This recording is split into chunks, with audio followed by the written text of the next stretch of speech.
Bom, a gente tomou essa exposição como uma oportunidade para olhar mais de perto e de novo e com outro enquadramento a produção da Tomi Otake ao longo dos anos 90. E é um período em que, do ponto de vista processual, a característica mais evidente é que é quando se consolida a transição de Tomi da tinta a óleo para a tinta acrílica. Isso tem consequências. Ela passa de uma pintura de campos de cor, com algumas nuances de luz e sombra, para um processo que explora as características líquidas da tinta, usando transparências, empregando a translucidez do pigmento diluído, o próprio movimento da tinta já sobre a tela, que escorre, que se mistura, e criam composições que orbitam cada vez mais próximas de formas muito sintéticas, especialmente do círculo, mas também da espiral, das curvas, de nuvens que vão se conformando e criando as composições, muitas vezes quadradas.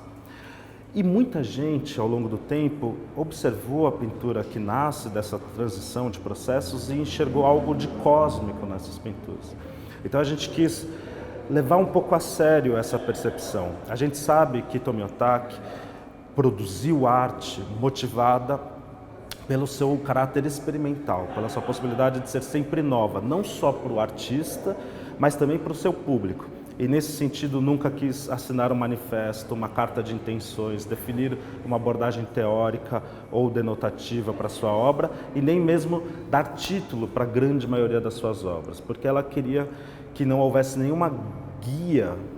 referencial ou textual para a percepção que cada pessoa pudesse ter diante da presença das cores, das formas e do espaço na sua produção.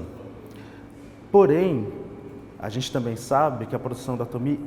lida com o caráter evocativo da cor, da forma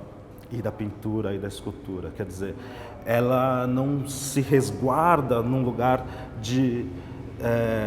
asepsia simbólica, de uma abstração autorreferente absoluta. Ela convoca a imaginação, sempre convocou, e especialmente nesse momento. Então, como a gente podia lidar com esse equilíbrio, assim, de fortalecer o encontro com a presença das obras e, ao mesmo tempo, mergulhar em um certo aspecto, um certo conjunto de associações que a orbitam. A gente foi olhar as imagens mais recentes e mais fascinantes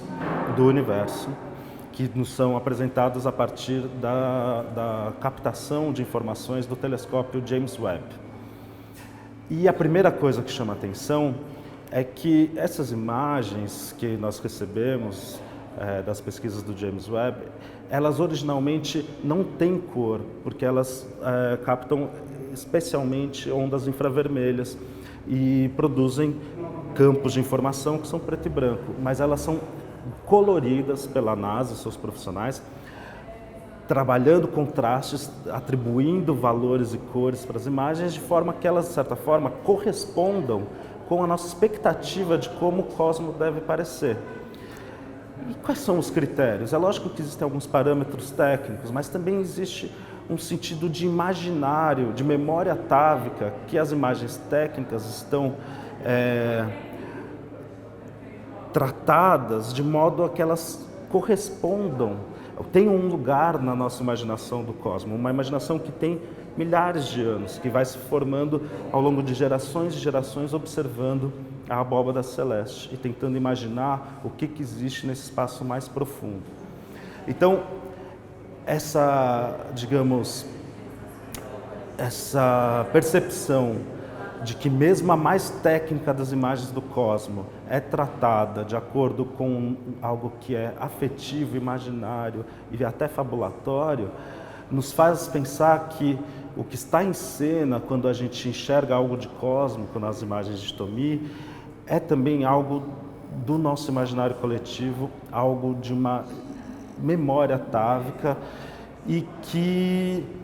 opera na nossa leitura, assim como de alguma forma pode ter operado na fatura das imagens, porque as memórias coletivas são assim, elas estão conosco mesmo quando a gente não as nomeia ou as conclama diretamente. Então, isso vai ganhando outras nuances. Também, essa predominância dos círculos, das espirais, a gente não considera essas formas simples por acaso, a gente entende o seu caráter sintético porque são formas que são recorrentes na formação de corpos a partir do encontro de forças elementares com a matéria e a energia. Então não é à toa que do interior mais profundo do corpo às imensidões mais profundas do cosmos, a gente tem uma família de formas recorrentes. São ações de forças universais que nos atravessam, que nos levam aos círculos, aos ovoides, às espirais, às ameboides, e que aparecem nas curvas do nosso corpo, no interior das nossas células, no mais profundo universo e nas pinturas de Tomi. Então, quando ela vai para esse esforço de síntese, ela também vai para algo que é muito familiar, porque é da natureza, das formas de crescimento e das ações das forças elementares no cosmos. Para ponderar sobre o caráter evocativo das pinturas da Tomi, a gente também pensou uma montagem que é muito menos discursiva e muito mais evocativa. E como é que a evocação na montagem acontece? Por uma certa construção de momentos de encontro com a obra da Tomi nos anos 90. Então, a gente é acolhido por um espaço que teve uma intervenção expográfica feita pelo Rodrigo Otaki, neto de Tomi, que cria uma certa unidade, fluidez na arquitetura da primeira parte da galeria e também ajuda a criar um espaço de penumbra e um acinzentamento metálico no contexto em que as obras vão ser apresentadas. E esse espaço, então, penumbral, ele recebe pinturas escuras da artista, muitas delas tendem quase a um monocromo preto, outras se fazem pelo contraste de pretos e luzes, brancos, cinzas, e são obras que são muito sutis na sua percepção, porque elas têm pouca variação, não tem pouca presença cromática e pouco contraste na sua fatura. Então, muitas delas foram apresentadas em outras mostras de Tomi, junto com uma gama de obras, mas a gente tentou construir um espaço ideal para que o estado de atenção, a agucidade dos nossos sentidos estivesse muito ativa para perceber as nuances desses trabalhos. Então a gente passa por essa noite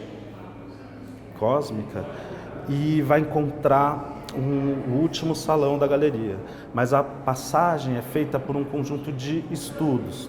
Tomi, ao longo dos anos 60, 70, estudava suas pinturas fazendo colagens com papéis rasgados ou depois cortados. Quando ela transita para a pintura em acrílica, ela começa a fazer seus estudos em pintura, em pequeno formato, e nesses arranjos ela consegue testar combinações de cor, transparências, arranjos e também uma certa atitude gestual para as obras. Depois esses estudos viram uma espécie de disparadores de pinturas de médio e grande formato, onde essas nuances e arranjos vão sendo recombinados, expandidos, reforçados, atenuados, que é o que a gente vê na produção do período. E percorrendo esses estudos, que acabam também formando uma espécie de repertório mais amplo da artista na época, a gente encontra um salão com obras vermelhas. E nesse encontro de obras vermelhas feitas nesse período, a gente tem uma chance de observar o quanto, dentro de um mesmo matiz, de um mesmo tom, de um mesmo arranjo, a artista consegue criar imensas diferenças. Os vermelhos não são efetivamente os mesmos, a pincelada não é constante, o movimento se dá de múltiplas formas e a escala interfere diretamente na qualidade da cor. Então a gente tem essas supernovas, essas estrelas, essas explosões, esses núcleos formando uma espécie de constelação que pode ser muito eficaz para a percepção. Ela começa como